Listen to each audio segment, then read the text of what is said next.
Hello बच्चों, question पढ़ते हैं। A manufacturer has three machines 1, 2 and 3 installed in a factory. Machine 1 and machine 2 are capable of being operated for at most 12 hours, whereas machine 3 must be operated for at least 5 hours a day. He produces only two items M and N, each requiring the use of all the three machines. Okay, the number of hours required for producing one unit of M and N on three machines are given in the following table. Here a table. Okay, he makes a profit of 600 on M and 400 on N respectively. How many units of each item should he produce? Okay, कितनी produce करनी है so as to maximize his profit, assuming that he can sell all the items that he produce, what will be the maximum profit? Okay, question समझ लेते हैं ना, थोड़ा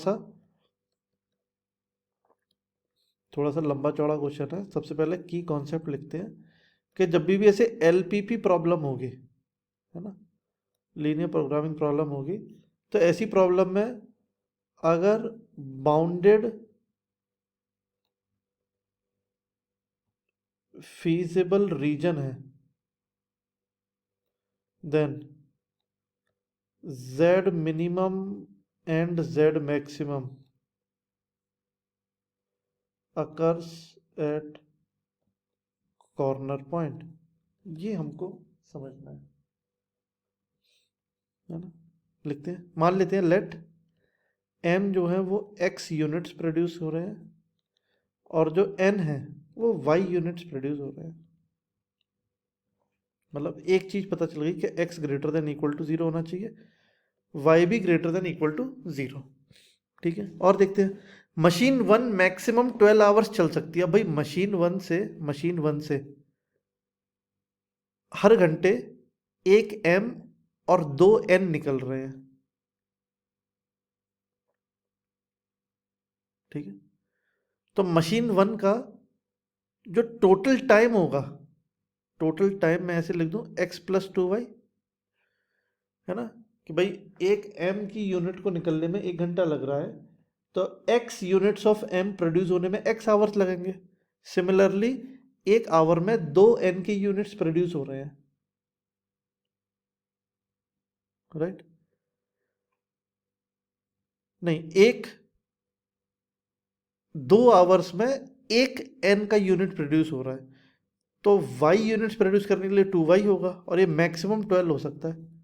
machine 1 के लिए लिख दिया, मशीन 2 के लिए भी लिख देते हैं ऐसे ही, 2x plus y less than equal to 12, और मशीन 3 के लिए x plus 1.25 greater than equal to 5, है ना। इस वाले को, एक तो ये इक्वेशन हो गई, 1 2 3 4, लास्ट को थोड़ा सा सिंप्लीफाई कर लेते हैं। y आएगा x plus 5/4y greater than equal to 5, और ये आ जाएगा 4x plus 5y greater than equal to 20। ये देखिए, ये 5 इनइक्वालिटी आ गई, है ना। इसको हमको ड्रॉ करना है, इसको ड्रॉ कर लेते हैं एक बार, है ना, सही से ग्राफ ड्रॉ करते हैं,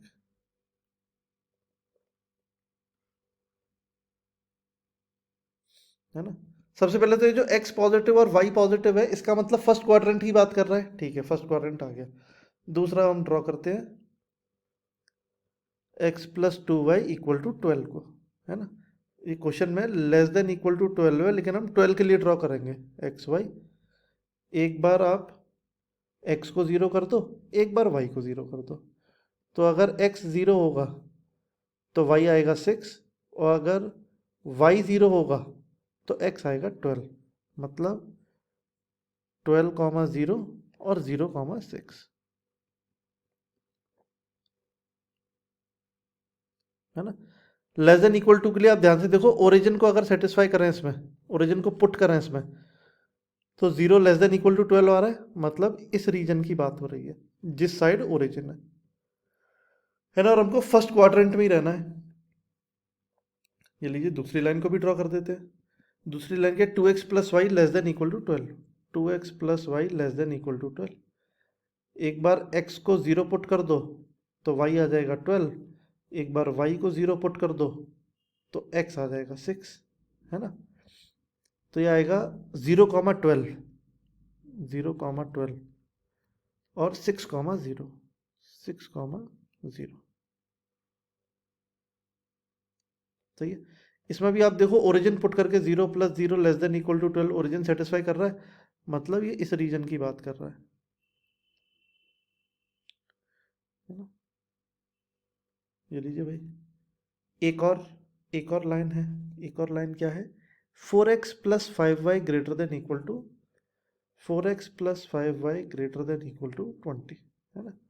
x को 0 पुट करेंगे तो y 4 आएगा, y को 0 पुट करेंगे तो x 5 आएगा, तो एक आएगा 5,0, यहाँ कहीं 5,0 होगा, और एक आएगा 0,4, 0,4 यहाँ कहीं होगा, और इन दोनों को ज्वाइन कर दिया।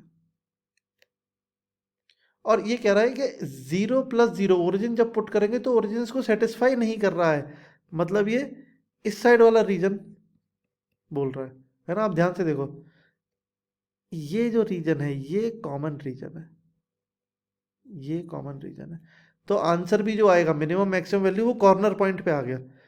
एक कॉर्नर पॉइंट, दूसरा corner point, third corner point, fourth corner point, और एक ये फिफ्थ कॉर्नर पॉइंट और है। ये फिफ्थ कॉर्नर पॉइंट फाइंड करना पड़ेगा। फिफ्थ कॉर्नर पॉइंट कैसे आ रहा है, ये जो रेड लाइन है और ये जो ब्लू लाइन है, इन दोनों को सॉल्व करके आएगा। दोनों को सॉल्व कर लेते हैं।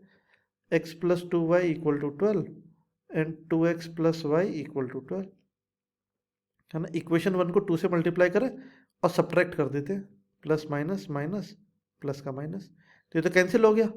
4 - 1 3y = 24 - 12 12, y की वैल्यू 4 आ गई। y की वैल्यू 4 आप इस इक्वेशन में पुट कर दो, तो 2x = 8 और x की वैल्यू भी 4 आ गई। तो ये जो पॉइंट है ये 4,4, तो हमारे 5 कॉर्नर पॉइंट्स आ रहे हैं।